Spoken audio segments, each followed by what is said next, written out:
Thank you for joining us, Cameron. Welcome to the bunker, the hard-hitting questions of the Cronulla Sutherland Referees Association. How you doing, buddy? Yeah, good, mate. Thanks for having me on. You might thank me at the end. Mate, so all it is get to know you and get to know a little bit about your refereeing career, illustrious refereeing career. But congratulations, firstly, during the off-season, you and your lovely partner, Ellie, welcome to the world, little Harper Florence. How's that all going? Yeah, it's going really good, mate. She's, 3 and a bit months old now. And, mate, I think we got pretty lucky, to be honest. I've had a few mates who have had kids around the same age and they're staying up all night and crying and don't know what's going on. But she pretty much has one wake up in the middle of the night, which my beautiful partner, Ellie, attends to that one. And then in the day, she pretty much goes to sleep after she's had a play. So it's all good so far, but from what I've heard, things can change pretty quickly. So spot on, mate. It's good. Yeah, no, that's excellent, mate. Congratulations. So first question, how did you start as a referee? Well, I didn't do sort of the traditional way. Like I didn't sort of go straight into rugby league. I actually got roped in refereeing OzTag first.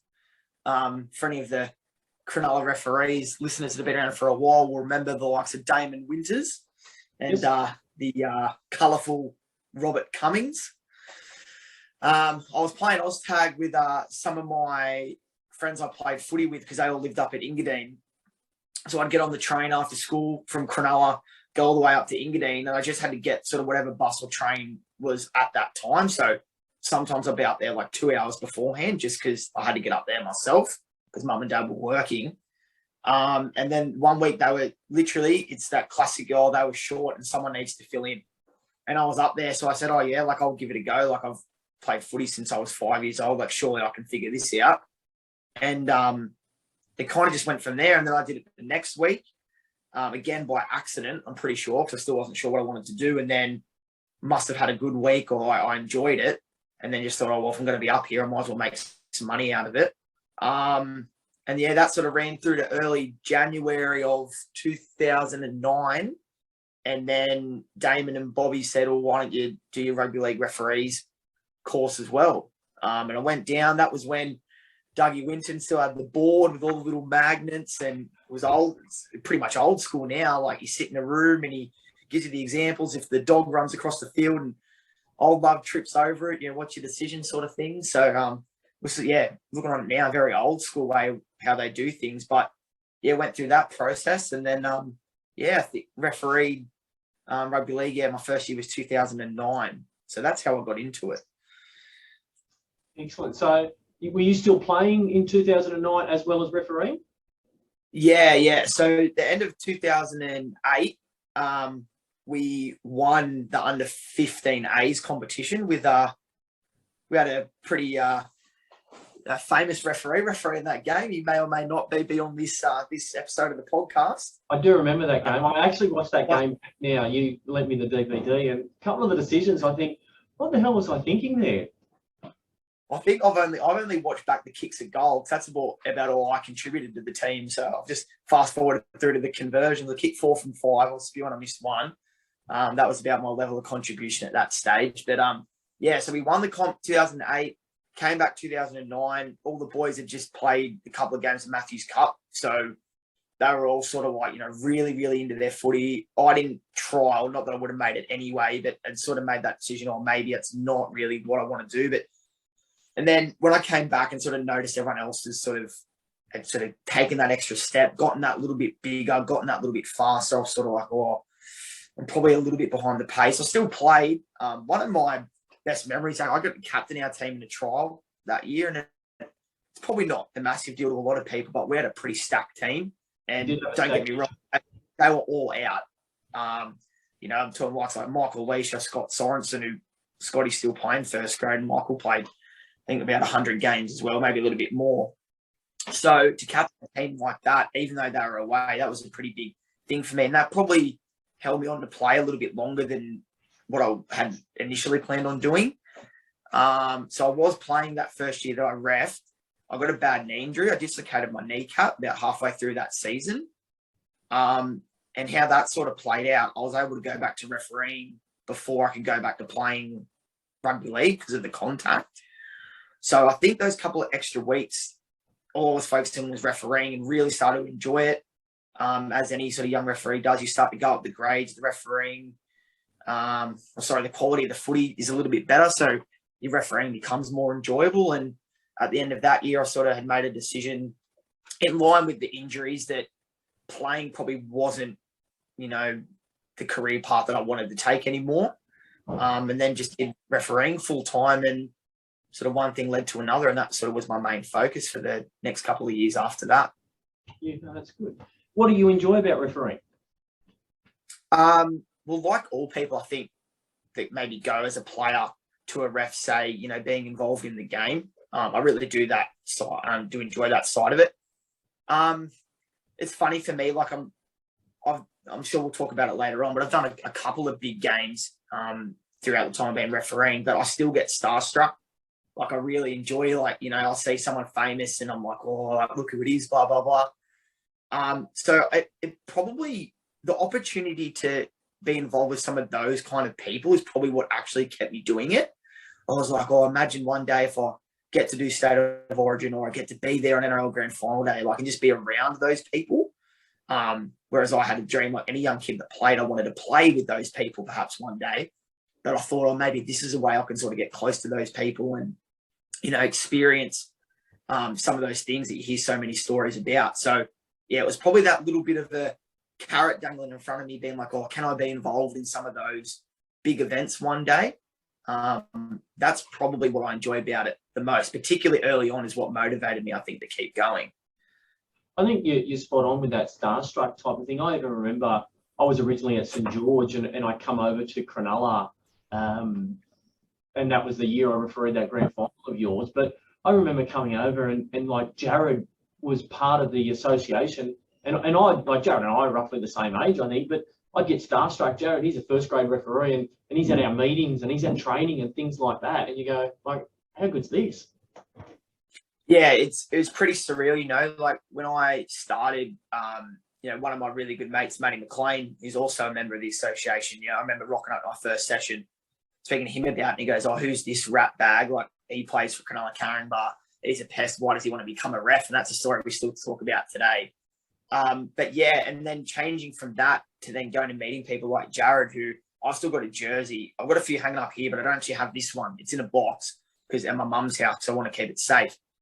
It was when I was doing my school certificate in year 10, and he signed a jersey, and it was like, to Cameron, all the best with his school certificate, Jared Maxwell. And even back then I was like, oh my God, this bloke's on TV and I've got his signature. And it didn't matter to me that, he was a ref. Like, just that he was on TV and he's involved in rugby league. Like, I didn't have that split between players and referees. I was just like, no, they're involved in the game. Like, he's there. That's such a big deal. And you're right. Like, he was so present, at meetings and at trainings. I'm like, oh, I can't believe, someone like this famous is standing right next to me, and we ended up becoming quite good mates as well. So, it's I still pinch myself actually about that. Like, it's a good example of sort of what I was saying about being involved with people that are at that level. Like, it was pretty surreal. Well, I even know Jared come to my 30th birthday and he's got a photo with Josh, who is now a referee himself, my son. And like, Josh was about 6 or 7 at the time. And it was like that Jared was at my birthday and now you can see him at meetings and they're interacting and that type of thing. Josh is now 17 type of thing. So you're spot on that, even just for a park referee, seeing that involvement and someone to look up to as well. Hey, what's your week look like as a referee from diet, training, and then game day?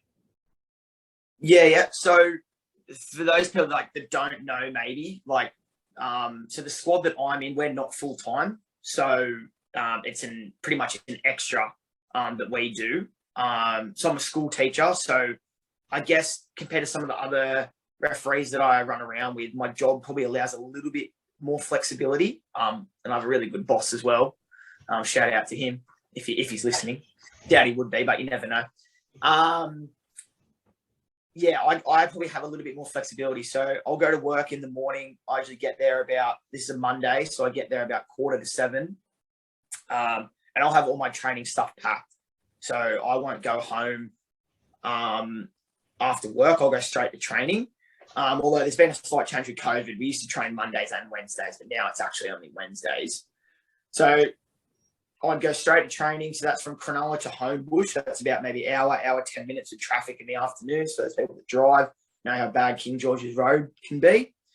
At the moment, we have to get a rapid antigen test before training. So that takes another 15, 20 minutes.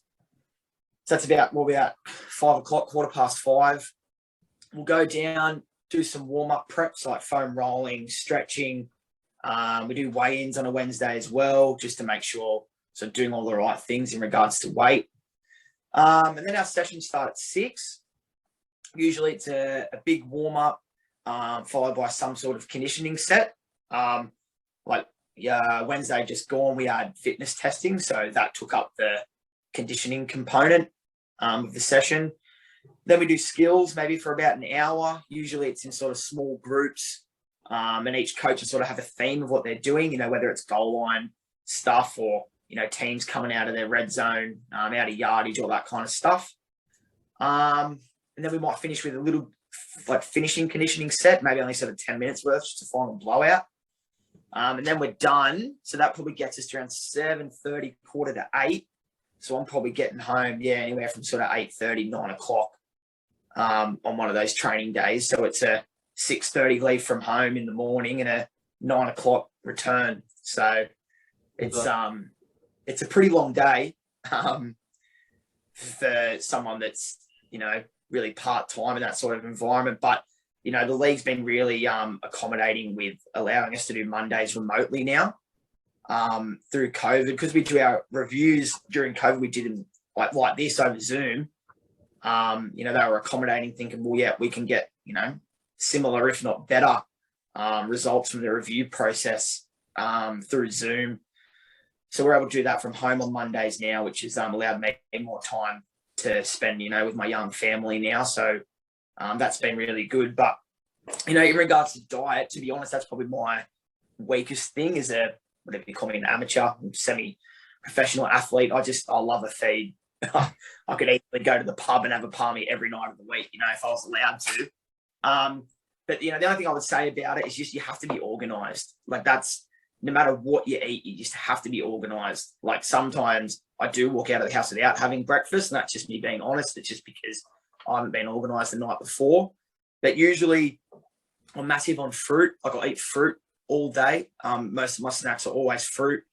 And maybe I'll have a meal replacement shake, particularly in the pre-season, because I do, particularly this year, because we had Harper.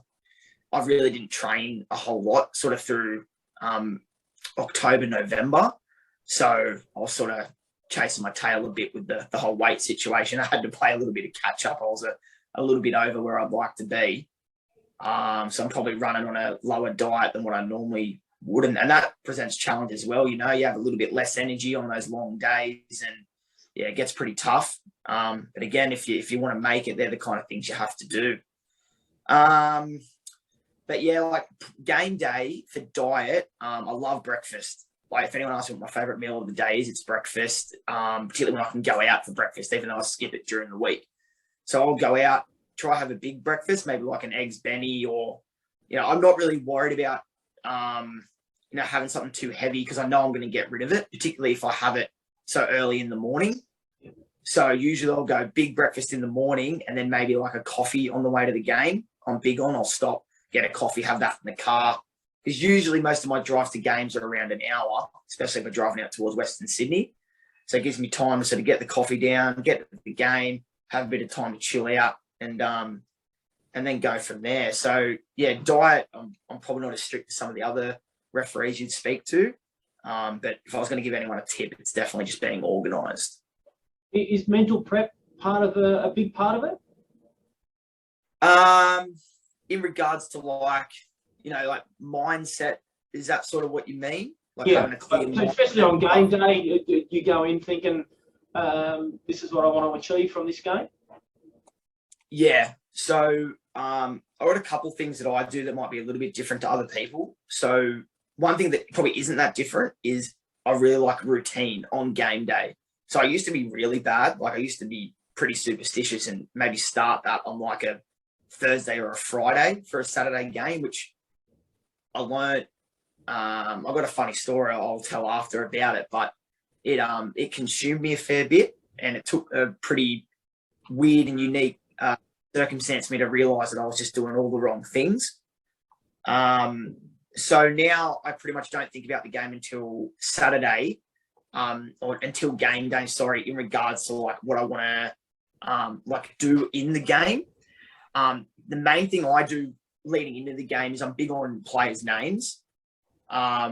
For me, I feel like it's a way I can get some respect back from the players. Now, I'm not going to get all of them right all the time.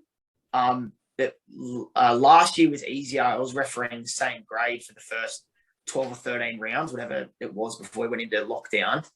So I was seeing the same faces most weeks. So that made it a little bit easier to get the players' names, and all that data is so accessible now, like with the internet, social media. So you can see team lists, you know, really early Tuesday afternoon. So it's just, you know, that's the thing that I do. Some other people don't. But that's probably, one of my big things leading into the games. And then, like I said, I try and leave my personal stuff, like what I want to get out of the game, probably until the morning of. But yeah, we send out like messages about what time you want to meet there, you know, maybe things you want to improve on from last week, like as a sort of officiating team, we'll send a message out. But if it's anything like personal just for me, I try not to think about it probably until game day. I sort of get that feel that I've refereed the game before I've actually gone out there otherwise. So I try to leave that all to game day is something I do.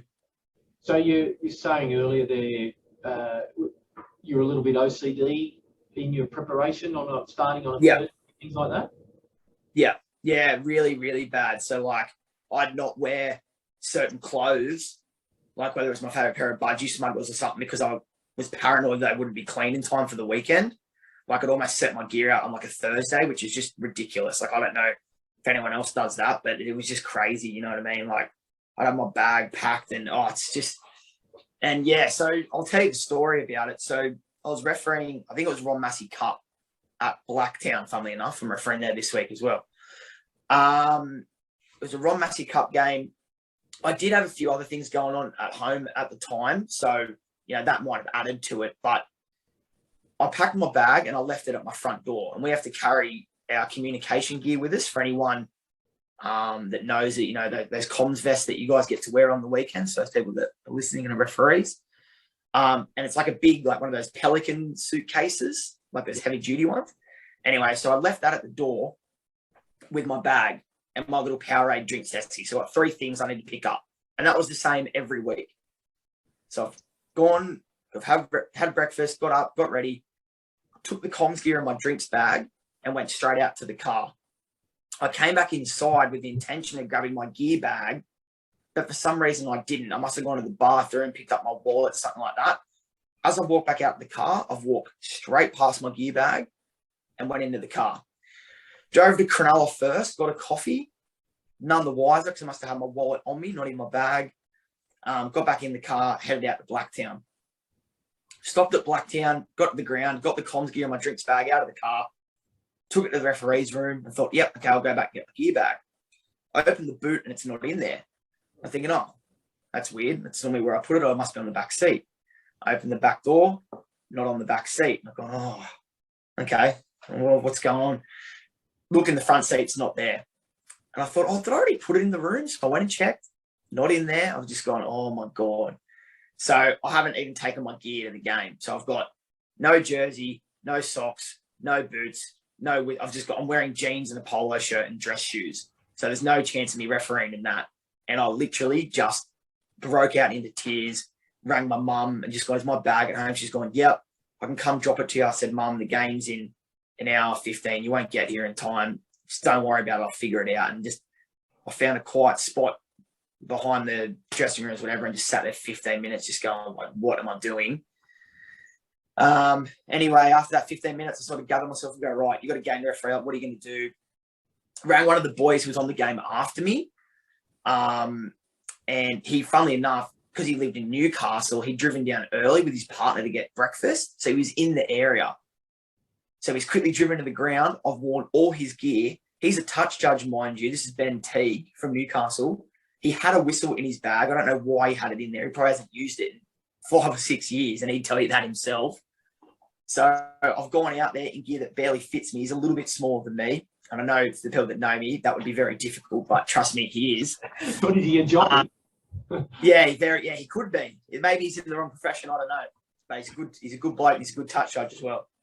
Anyway, wearing his gear, and it was the sort of light bulb moment was, there's nothing could be worse than what's already happened. Like, there's all I can do now is go out and enjoy the game. Like, doesn't matter what I'm wearing. If I ref poorly, I must have thought to myself, I've got an excuse for it. Like, if I have a shocking game, it's all right. Like, I know why. But I went out there and just enjoyed it. I was like, I don't have to talk to anyone like that I'm thinking about at the time. It's not related to footy. I can just enjoy the game. It was probably one of the best games I ever refereed. Like, and it's a game I'll always remember just because, obviously, of what happened, but just that mindset that you were asking me about. I just went out there and go, for the next 80 minutes, like, this is just what I've got to do. Just get it done, then you can go home and sort the rest out after. And ever since that moment, that really has been my mindset on game day. Like, once you kick off, like, that's it. It's footy. Like, don't worry about anything else because you've got a job to do and you just have to do it. And I've always found that I referee my best when I'm having fun. Sometimes it's got me into a little bit of trouble. Like, I've probably said things to players and that's probably come across as a bit unprofessional, or not in an offensive way, just that, just a little bit unprofessional and maybe not taking it as serious as I should. And that's sort of a bit of a balancing act that I'm probably still dealing with at the moment. But just really trying to enjoy myself as much as I can. And I think it's worked. But since that day, it's just been a much more casual approach until game day. It was just consuming me way too much. Even on game day, I remember when I first took up refereeing back in the day, I had a referee over in St George. Terry Clough was his name. God rest his soul. He's no longer with us. But he refereed me when I was playing under sevens, and he refereed my brother like 15 years before that. Like, he'd refereed forever and a day. And the tip, he said, just go out and enjoy it and make sure you got a smile on your face. He said, like, and that's one thing I've hung on to all my sort of refereeing career, that if you can smile and enjoy it, it makes it a lot easier as well. Like, 100%. And don't get me wrong, like, it gets hard. Like, when I first came into grading, refereeing Sydney Shield and Ron Massey Cup, like, you're dealing with some pretty either really experienced guys, young guys who are just getting their crack, or blokes who've just been playing that grade for years and years and years and just sniff out a young referee like nothing else. And there were games where I'd go out there and just getting peppered for 80 minutes, and I'd come off, just throw my head back, hands on my head after the game, just going, what was that? Like, what am I doing? But again, like, now looking back on those games, now they get to run it, some nicer venues and referee some, more disciplined players. You sort of think and reflect on how valuable those games are to your career. And don't get me wrong, I was one of those young blokes growing up that goes, how do you get experience without doing it? Like, young blokes should be getting to go, rah, rah, rah. And don't get me wrong, I still am young. I'm only 29 next week. But now that I've done it, I can sort of reflect back and go, those games were really important. And the people that would tell me those messages were 100% right. Like, that experience, that you need to go through those tough games because they are very, very valuable. Especially as a young bloke, mate. It's nothing beats that. It'd be like refereeing Cronulla Caringbah versus Como down at the old Cronulla Caringbah field with the crowd hanging over the fence there beside Shark Park. And I remember a couple of those A reserve grade games that they just want to bash the shit out of each other. It was a good test as a referee to how you control it. Yeah, especially having to walk back through the crowd to get to the change room, and then Yeehaw Rob's leaning over the barrier giving you a mouthful as well. So yeah, they were good experiences. Some of those local grounds, like, yeah, there's some good stories from local footy for sure. And then your touch judges lock the keys in the dressing shed of the change room, so you can't get in, so you've got to hang around outside there. Or if you're down at Como, he's fallen into the canteen line over the rope. Yeah. Someone's got to go pick him up with a beer in hand. Mate, career highlight? So I didn't want to drag, when I saw this, when you're going to ask me about it, I didn't want to try drag this on too much, but the thing is, I don't really have one.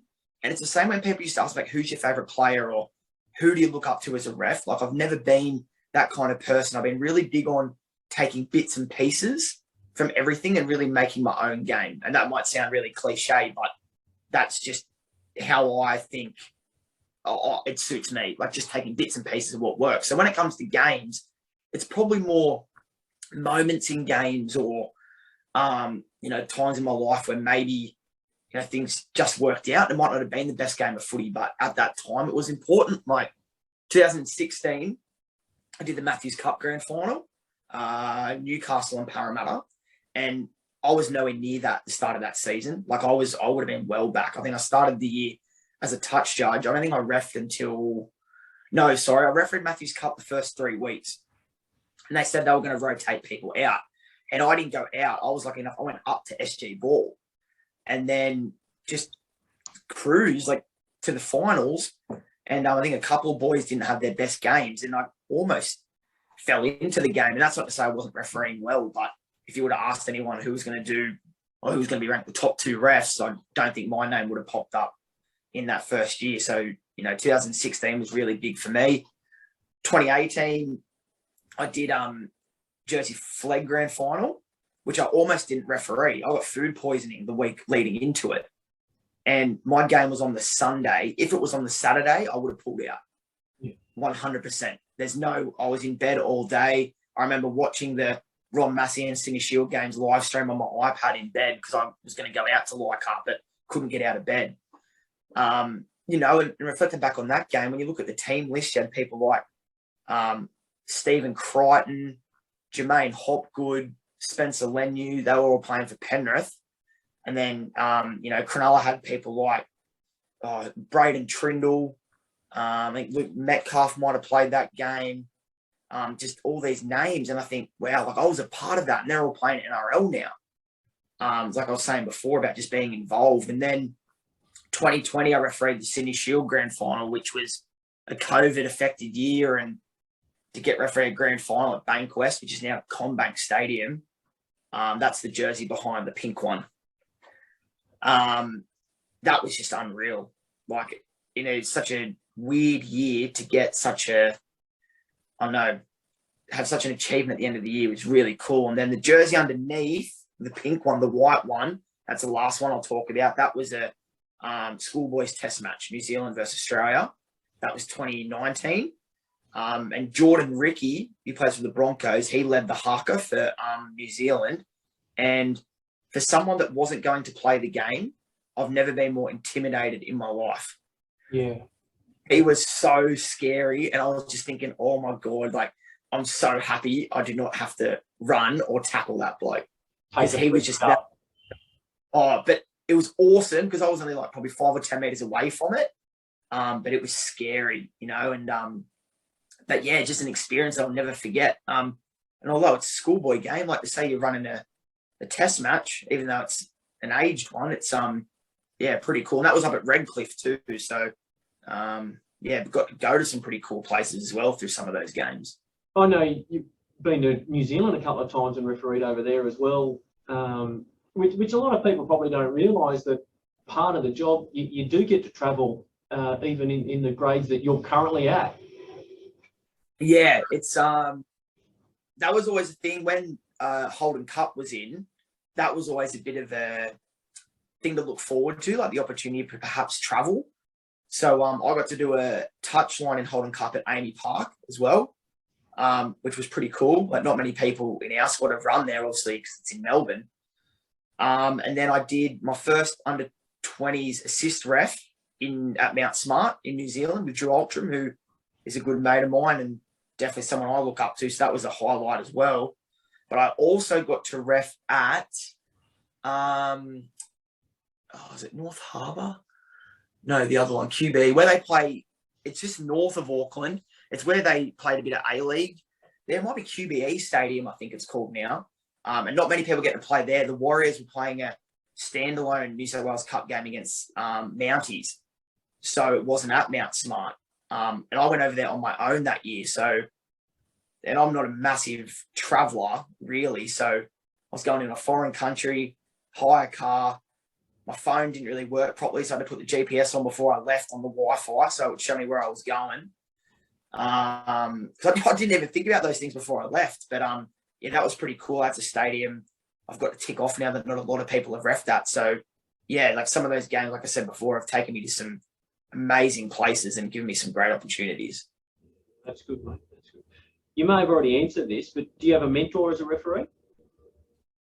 Again, like I think early on, like definitely Jared was someone I looked up to just because he was so present. I still do today, don't get me wrong, but I think the point I made about taking bits and pieces from everyone and also not being, I guess the word, maybe not too arrogant to think that you can't take things from people who are perhaps younger than you as well. Like, you know, those guys I ran with in junior reps who were younger than me that did stuff that I thought, oh, that's cool. Like, I'd like to do that in my game. And, you know, I'd try it and take that bit of information and see if it worked for me. And, you know, I've tried to use some things from some referees that just don't work for me. Like whether it's certain pieces of comms or signals, or whatever it is, and it just doesn't feel natural. So I think that's why I've probably learned to take bits and pieces rather than try and mold myself off one person. But, you know, people like yourself, people like Matty McLean, Andrew McRae, Gilly, Mitch Curry, you know, I've got lifelong mates that I've made through refereeing. And not only are they mates, but they sort of become like mentors and role models in a way because you spend so much time with them. So, you know, all of those people and many more mean so much to me. And yeah, they've all played a role in my career, whether it's on field, off field, referee specific stuff, or, you know, just having a chat about other stuff. Like, yeah, so rather than having one mentor, I think probably been best for me to take bits and pieces from everyone. No, that makes sense, mate. Funniest thing you've seen or heard on the field? I don't know. I'm not big on jokes. I'm not very funny, so maybe I just miss heaps. I was only telling a story the other night at training to an up and coming referee about something that happened to me in Ron Massey Cup when I was refereeing. So for those people listening, or even yourself, Drew, might know the name Bo Henry. Played for St George, went up to the Gold Coast, and he played a bit at Newcastle as well. And he's been like possibly under 20s player of the year 1 year there. Yeah, he was, and a pretty big boy for a halfback. Like you could say he's probably like potentially an intimidating figure. Like he's quite big and quite well known. Anyway, he was playing Ron Massey Cup for Wentworthville, and they'd won the comp a couple of years in a row. Like they were the benchmark, and I was sort of just coming into the grade. Anyway, after I reffed him a couple of times, I sort of learned, okay, this bloke's difficult. 1 year I debuted in New South Wales Cup, and then the next week I'd gone back to Ron Massey and I was refereeing Bo Henry. Anyway, I've walked out to the toss and I said, hey, Bo, how you going? He goes, yeah, not bad. Hey, weren't you in New South Wales Cup last week? And I think before I answer, I was going to say congratulations. Like, that's nice. And I'm like, what a good bloke. And he goes, oh, you're not going that well if you've been dropped after 1 week. And I was rattled. Like, that's even at the toss before the ball was kicked off. I was absolutely rattled. I was like, oh my God, he's in my head already. So that's probably the funniest thing that's happened to me. But, you know, I can't remember specific sledges, but particularly refereeing New South Wales Cup now, like when you get to a scrum, you just got to be, it's definitely in your best interest to have your ears open because you will hear some funny stuff and probably stuff I shouldn't repeat on the podcast that children will listen to. But yeah, there definitely is like some funny one-liners, particularly when blokes change clubs or they're going in and out of first grade. Like there's some, pretty good one-liners, which probably goes back to the point, Drew, you were saying about, you know, enjoying the footy. Like when you walk over to a scrum, like I really try and take that as a bit of a break, but also keeping in mind there might be a bit of humor afoot. So keep your ears open and it might, because it relaxes you a little bit as well when you know the players are enjoying it too. Not only that too, mate, I think if you have a laugh at the scrum with the players of the one-liners, obviously, if it's not offensive or anything like that, they sort of realise, hey, this bloke's human and he can take a joke as well.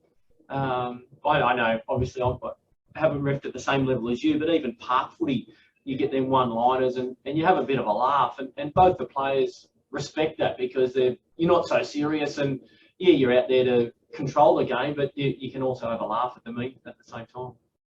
I guess, 100%. I guess the negative thing that comes with technology, particularly in some of the New South Wales Cup games, is everything's recorded. So you quite enjoy going back to those grounds that maybe, or the games that aren't on TV. The games that aren't on TV because you probably know you don't have all eyes on you and you can probably relax that a little bit more. Because you're definitely quite aware of it, I think, once you've done it a couple of times when you're on telly or until you make a mistake and you all of a sudden get a bit more serious. But, yeah, I encourage anyone that's refereeing, just enjoyment has to be the number one thing. You get sprayed too much, you get abused too much to not enjoy yourself when you can. So definitely take those little windows of opportunity to enjoy yourself and have a laugh. Just back on that, mate, you mentioned on the TV if you made a mistake and that. You also mentioned you're a school teacher. Monday morning or even year 10 class, is it a tough gig coming in if they've seen you on the telly and you've blown a penalty against their side or something like that? Yeah. So, sometimes I feel like if I'm reffing on a Sunday on TV, I don't have to do my review because I'll get the rundown when I go to school Monday morning. The kids have already done it. There's a particular group of boys as well who, you know, they all love their footy, and a couple now are playing Matthews Cup for Cronulla.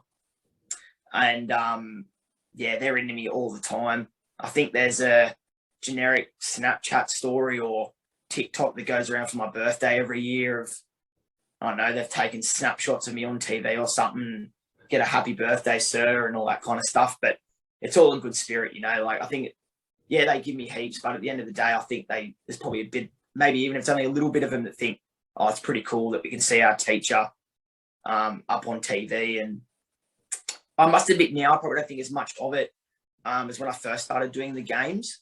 But again, like when you see, you know, some of those famous names walking down the tunnel at ANZ and you know that you're a big part of that game, it's still surreal, but the TV side of it, I probably don't maybe acknowledge as much anymore, which is probably a good thing because it makes me, I don't stress as much. But yeah, it is pretty cool. And yeah, I do cop heaps at school, that's for sure. Yeah, they hardest critics, but probably your biggest supporters at the same time too, right? Yeah. And finally, as a referee, if there was one rule change that you could make, what do you think it would be? I've got two, if that's all right. Oh. And these are the two that I'll always stick with until the day I die. I think the strip rule should be just free for all. I think if you're good enough to take it, you should be able to take it.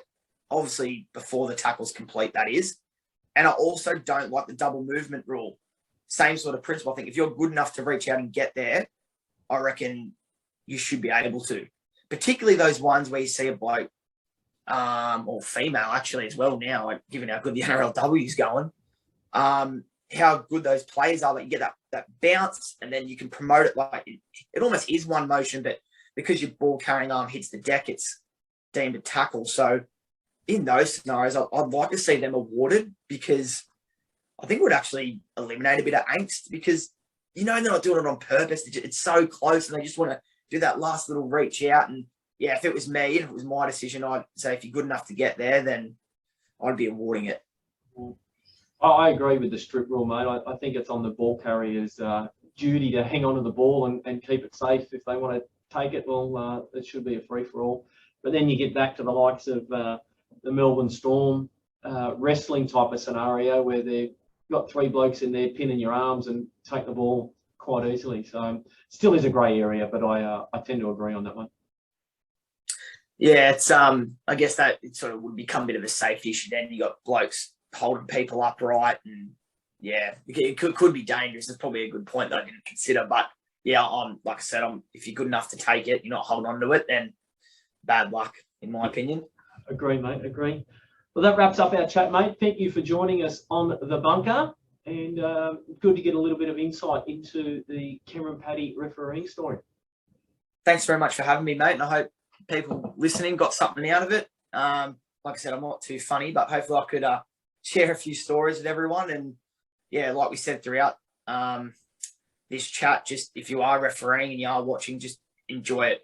You got to enjoy it. No matter how hard it gets, just when you're out on that field, everything else after it will sort itself out. Just enjoy yourself while you're out there. 100%, mate. And also make sure you check your bags in the car before you leave to go to Blacktown. Yes, do that as well. Yeah, make sure you got your gear. Check it twice. Mate, thank you again. And I hope the viewers enjoyed it, and look forward to joining us on the next one. Thanks, guys. Thanks, Drew. Thanks, buddy.